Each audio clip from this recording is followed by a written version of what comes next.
दिया। ये कह रहा मेरी बुआ है, वो कह रही मेरी मम्मी है, तुम हटो। ये देखो चिपका हुआ है। बस बस हमारे बच्चा आजा आजा आजा। तो बाय करो, ए बाय करो, सबसे बाय करो। देखो बाय करो बाबू। इसको देख लो, समझता नहीं है दोस्तों। देखो कितना रो रहा है, जो हम इसको गोदी ले लिए हैं। बिटिया ले लो। ये देखो बेटा है, मेरी बहन की बेटी है। हम लोग बैठे हुए हैं। देखो ये किसी के पास जा भी नहीं रहा। देख लो किसी के पास जा नहीं रहा। बाबू हमारा परेशान है। और देख लो बाबू, मेरा बाबू का कहना है रो नहीं तुम हुक ले ले। आओ आजा आजा आजा आओ आओ। ये देखो कि मेरी मम्मी के पास कोई ना आए। बिटिया ले लो, ले देखो ये भी नहीं जा रहा। अब देख लो, बताओ दोस्तों क्या करे। ये देख लो लड़ाई कर रहा है ना। ये देखो, जाओ दीदी के साथ जाओ, घूम के आओ। देखो जा भी नहीं रहा। बताओ क्या करें। बस रो ना।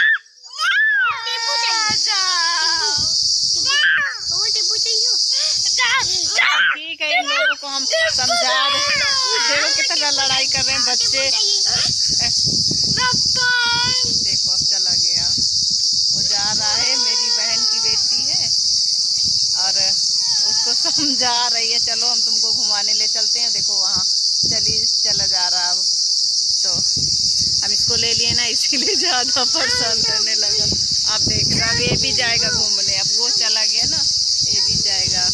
और दोस्तों देख सकते हैं, ये आपको एक और नई चीज़ मैं दिखाने वाली हूँ। देख सकते हैं यहाँ से दिख रहा कि नहीं।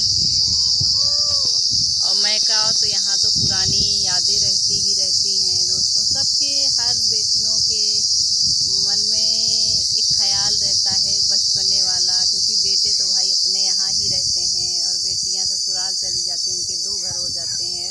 और मायका की तो याद आती ही आती है। फिर मायका आ जाती तो पुरानी यादें आ जाती हैं। तो एक चीज़ और दोस्तों मैं बताना चाहूँगा, एक गिरी हुई कोठरी आपको समझ में आ रही है। ये देखो, ये जो कोठरी है आज गिर चुकी है। इसमें मेरी बहुत यादें हैं। यादें ये हैं दोस्तों कि हम लोग बहुत गरीबी झेला था, बहुत ज़्यादा। तब हम लोग झोपड़ी में रहते थे, कोठरी भी नहीं थी कि हम लोग बंगला, जैसे बंगला यहाँ हमारे यहाँ छप्पर बोलते हैं, बंगला और छप्पर रख करके हम लोग उसमें गुजारा करते थे झोपड़ी में।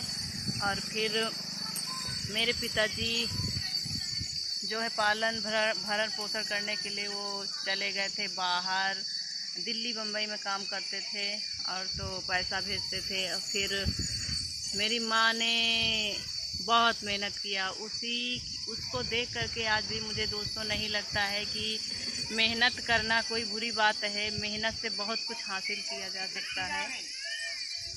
तो दोस्तों ये है, तो ये जो कोठरी आज गिर चुकी है और इसको देख करके तो बड़ा दुख होता है, क्योंकि इसी में मेरा बचपना बीता। और एक ही कोठरी थी। आज 15 साल पहले जब मेरी शादी हुई थी तो एक ही कोठरी थी और बंगले वही छप्पर रखे हुए थे। इसी से मेरी शादी हुई थी और आज ये गिर गया। बरसात हुई है, बरसात में गिर गया। तो इसको जो है कि मेरी माँ ने खुद ईंटा पाथ करके, ईंटा जैसे नहीं कहते हैं, ईंटा बनाया जाता है, उसको पाथा जाता है। देखे होंगे दोस्तों ईंटा कैसे बनता है। तो मेरी माँ खुद खेत में ईंटा पार करके बना करके, देखो ये कैसा। और ये कोठरी अपने हाथ से इन्होंने बनाई थी। और आज देखते हैं तो कहते हैं मेरी माँ पढ़ी लिखी नहीं थी, लेकिन उसके अंदर हुनर कितना ज़्यादा था दोस्तों कि आज देखते हैं तो माँ भी अब रिटायर हो चुकी हैं, फिर भी जानते हो कि काम अपना।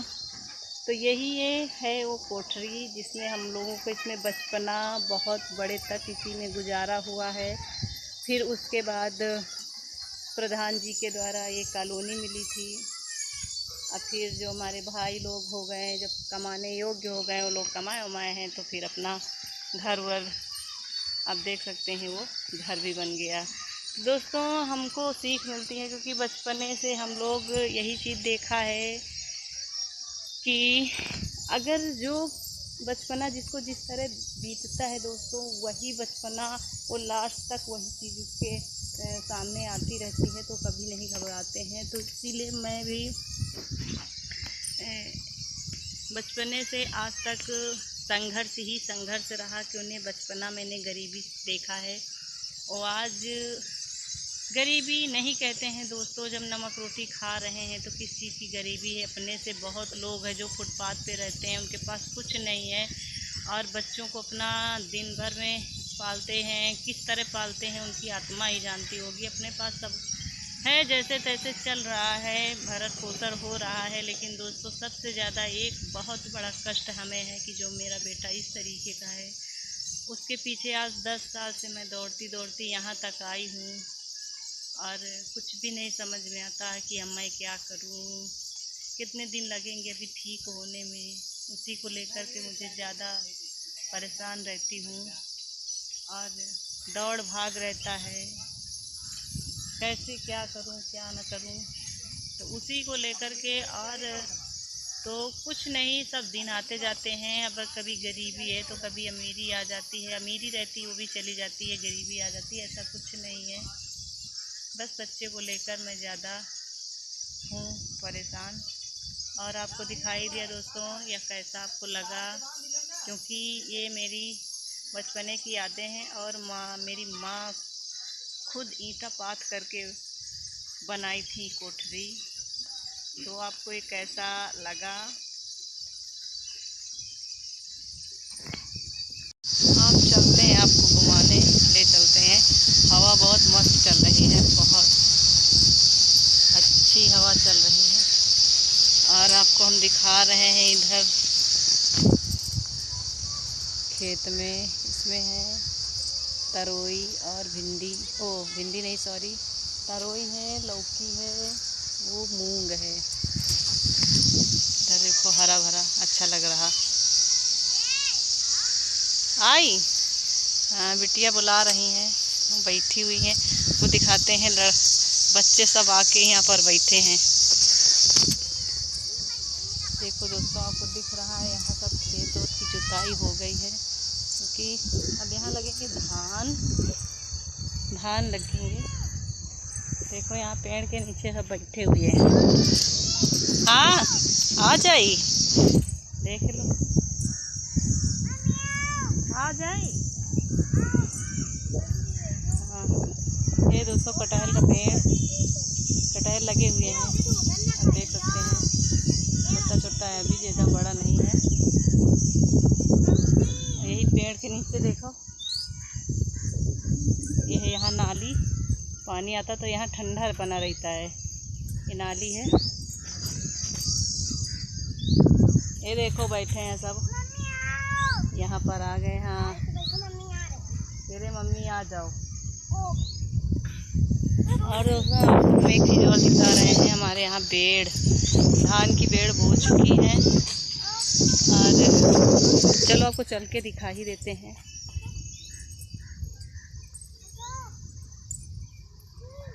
आओ देखो, यहाँ सब इतना बारिश हुई नहीं है, सारा सब सूखा सूखा पड़ा हुआ है। देखो यहाँ खेत जोत गए हैं, क्योंकि यहाँ लगेंगे धान, इसमें धान लगेंगे। देखो जहाँ तक दिख रहा है, कहीं हरियाली नहीं दिख रही दोस्तों, क्योंकि बारिश अभी हुई नहीं है, तो इसीलिए सब सूखा पड़ा है। और देखो मेरे पिताजी ये बो दिए हैं धान की बेड़, इतनी हो गई है। कितने दिन में लगेगी फिर हम दिखाएंगे, कितने दिन में लगेगी। कितना अच्छा हरा भरा खेत लग रहा है।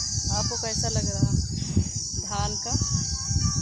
अभी तो ये बेड़ बोई गई है, फिर ये तैयार हो जाएगी तो फिर ये सब जो खेत पड़े हुए हैं खेतों में लगेगी। कैसा लगा दोस्तों, आपको दिखाने के लिए यहाँ हम आ गए। अब किसी को नहीं पता है, और तो हमारे जितना गांव में शहरों में किसी वजह जो आज के युवा हैं, बच्चे हैं, उन्हें नहीं पता होगा कि धान के पेड़ कैसे होते हैं। और बाकी हमारे गांव में तो सभी को पता है कि धान की बुआई, जुताई, कटाई, निराई, गुड़ाई कैसे होती है, सभी को पता होता है। ये हम लेकिन मेरा मन कहा कि मैं भी चलते हैं, थोड़ा खेत घूम आते हैं और दिखा देते हैं बाबू हमारा कैसा चलता है खेत में। थोड़ा घुमाते टहलाते हैं दोस्तों, इसको खेत में भी चलाते हैं क्योंकि ये ऐसे चले, अपने शरीर को थामे, क्योंकि इसको हुआ क्या, अभी भी पैरालाइज की वजह से इसको कई दिक्कतें आ गई थी। दे रहे हैं, चलो आगे चलो, आगे चलो, पहले गिर गई हो। इसको दोस्तों पैरा आधे अंग में पैरालाइज भी हो गया था, तो पैरालाइज की वजह से वो दाहिना अंग है, आप देख सकते हैं कैसे चल रहा है, इसी तरह चलता है जोत खेत में। तो इसको यहाँ हम एक समझो कि एक्सरसाइज थेरेपी, जैसे एक्सरसाइज थेरेपी होती है दोस्तों। अब ये कराता तो है नहीं, पहले इसको हमें एक्सरसाइज जो है कि घर में करते थे, बहुत ऐसी चीज़ें थी, ब्रश थे और इसके शरीर में मालिश करने वाली और बहुत चीज़ें, तो उससे करते थे। अब लेकिन ये खेलता कूदता है दोस्तों, मालिश भी नहीं करवाता है। और जो है कि हाँ बाबू कहाँ है, बाय करो बउआ, बाय करो, बाय कर लो, मेरा बाबू बाय कर रहा है। तो इसको मैं थेरेपी अब नहीं कराता, तो इसी तरह खिलाते हैं और खेत में चलाना, तो ये चलता है आगे। अब परेशान है, मोबाइल मांग रहा, तो इसी तरह चलता है। इसके दाहिने साइड में पैरालाइज की दिक्कत है दोस्तों, इसीलिए कभी कभी आ जाता है और अपने आप गिर जाता है, तो ऐसा लगता है कोई उठा के फेंक दिया हो। इसको गांठ में आए दिन चोट लगा करती है, स्वेलिंग आ जाती है, तो ये दिक्कतें हैं। ये देखो मांग रहा है फोन। दोस्तों हम आ गए घर, बच्चे सब शांत हो गए, सब अंदर चले गए और यहाँ हम दिखा रहे हैं कमरा। इसमें मेरी ये रखी हुई है मशीन, जिसमें हम करते हैं सिलाई, दिख रहा। ये मशीन हो गई है ख़राब, कुछ इसको ठीक कराना है। इस समय हमारे 2-4 दिन से सिलाई बंद चल रही है दोस्तों। इतनी समय मेरी तबीयत भी ठीक नहीं है, क्योंकि जो है कि हमको इतनी समय भाग दौड़ बहुत ज़्यादा पड़ गई थी और गर्मी की वजह से ऐसा लगता था शरीर में पानी की कमी हो गई। तो हम इतनी समय तबीयत भी सही नहीं है। और ये देखो, कहते हैं समय हालात जब ख़राब होते हैं तो बहुत सारी दिक्कतों का सामना करना पड़ता है दोस्तों। मशीन है, 2 पैसे इसमें आते थे, ये भी थोड़ा ख़राब हो गई है, आप देख सकते हैं। और इसको दिखाना है, हमने कुछ इसको खोल वोल के सही किया, लेकिन नहीं समझ में आ रहा है कुछ, और इसको मैकेनिक के पास ले ही जाना पड़ेगा। जब ठीक हो जाएगी तो मैं सिलाई करूँगी। और इतनी समय कुछ समूह से लेके दोस्तों और बच्चों को लेकर, बेटी की तबीयत के ख़राब को लेकर के दौड़ना भागना आना जाना, तो किसी को भी हो, अकेले जब कोई चीज़ का देखना पड़ता है दोस्तों तो बहुत बड़ी दिक्कतें आती हैं। अकेले में जब इतनी समस्या रहती है तो खुद को नहीं मेंटेन हो पाता है, ना पानी पीना, ना समय से खाना खाना, तो यही चीज़ को दिक्कतें हो जाती है। तो हमको लग रहा है मेरे शरीर में पानी की कमी है दोस्तों, और कुछ नहीं, चक्कर आ रहा, मुंह सूख रहा है, भूख नहीं लग रही है, ऐसे लगता है कि चुप्पे मैं आंखें मूंदे लेटी रहूं। लेकिन वैसा नहीं हो सकता है, क्योंकि ऐसा ऊपर वाला मेरे भाग्य में नहीं लिखा है। तो जो लिखा है उसमें मैं खुश हूँ, ठीक है। बस इसी तरह जीवन यापन होता रहे दोस्तों। मैं खुश हूँ इस ज़िंदगी से, जैसे ज़िंदगी ऊपर वाला मेरी रखे है, मैं पूरी तरह से खुश हूँ। सिर्फ बच्चों को कोई दिक्कतें हो जाती हैं तो उससे, उस हालातों से लड़ना बहुत मुश्किल हो जाता है दोस्तों। लेकिन आप लोग हिम्मत बनाइए रखना और मेरा साथ नहीं छोड़ना। और अगर दोस्तों मैं वीडियो बनाती हूँ तो आप लोगों के लिए बनाती हूँ, क्योंकि आप लोग देखोगे, समझोगे, मेरा तो सपोर्ट करोगे, तो इसीलिए मैं बना रही हूँ। और जब आप लोग सपोर्ट नहीं करोगे, मेरा वीडियो नहीं देखोगे, तो मैं बनाना भी बंद कर दूँगी। क्या किसके लिए बनाऊँगी? तो हम कहते हैं मेरी वीडियो को देखें वो अच्छा लगे तो लाइक करें, शेयर करें, कमेंट करें। और बस हम अब ज़्यादा बड़ा नहीं ब्लॉग बनाएंगे, क्योंकि ज़्यादा बड़ा बनाएंगे तभी हमसे कोई इतना ज़्यादा लगाव नहीं रख रहा है। मुझे पता है कि कोई नहीं देखेगा, क्योंकि लंबा ब्लॉग जिससे लोग इंटरेस्ट हो जाता है, जिससे प्यार हो जाता है, जिससे दोस्ती हो जाती है, लोग उसको ज़्यादा पसंद करते हैं। तो इसलिए मैं यहीं एंड कर रही हूँ, आगे ज़्यादा नहीं बढ़ा रही हूँ, क्योंकि आप लोग ज़्यादा देखो आगे बड़ा ब्लॉग हो जाएगा तो आप लोग बोर हो जाएंगे, फिर नहीं देखेंगे। तो बस आप सबसे तहे दिल से शुक्रिया है, आप लोग थैंक यू वीडियो देखने के लिए। धन्यवाद, बहुत बहुत धन्यवाद। आप लोग मेरा सपोर्ट करना, बस यही उम्मीद है आप लोगों से। राधे राधे, जय श्री कृष्णा।